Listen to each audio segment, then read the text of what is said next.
My neighbor has been mowing his lawn for 12 hours straight. I just figured out the horrifying reason why.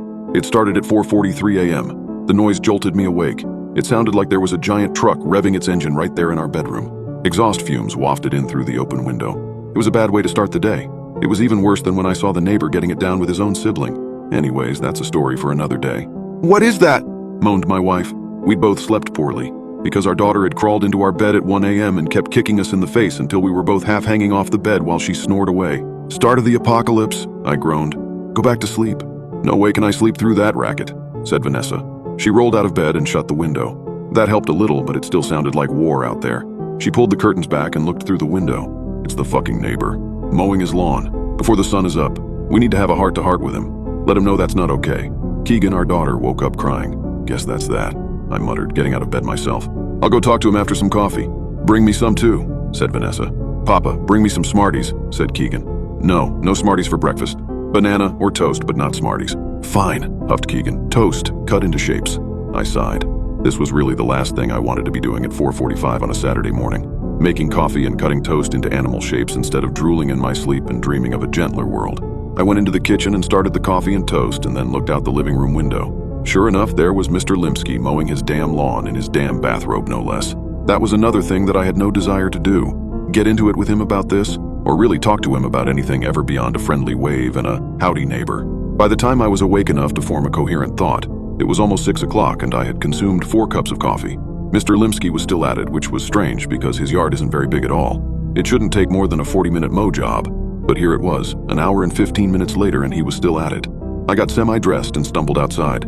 I walked across my own yard, which I noted needed mowing itself. Maybe I'll tell him that if he mows my lawn and promises to never start so early again, I'll let it go. But I knew that I wouldn't do that. I was a coward. As I got closer, I observed with some confusion that his lawn was already mowed. He was going over it a second time now. I walked up to our property line, denoted by the contrast between mowed and unmowed grass, and started waving my hands in the air, waiting for Mr. Limsky to notice me.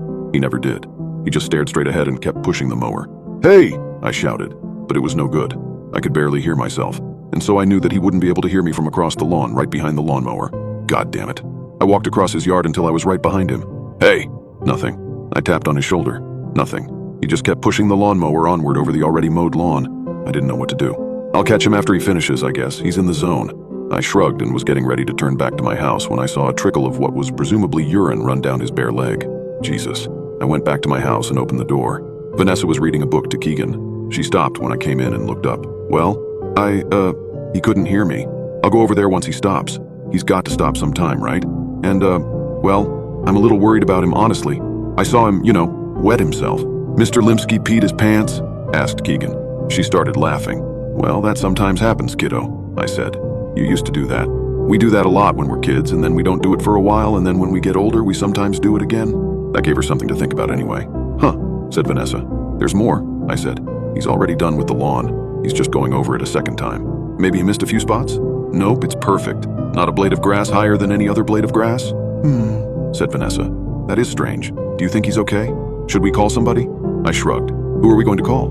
The police? Tell them that our retired neighbor is mowing his lawn twice while peeing himself. What will they say to that?" Asterisk. By 8 o'clock I was done cooking the bacon, and Mr. Limsky was still at it, mowing his lawn for what must have been the 5th time. I tried not to think about it, but it was hard. "After breakfast we should go somewhere," I said. "It's a beautiful day. No sense staying cooped up all day."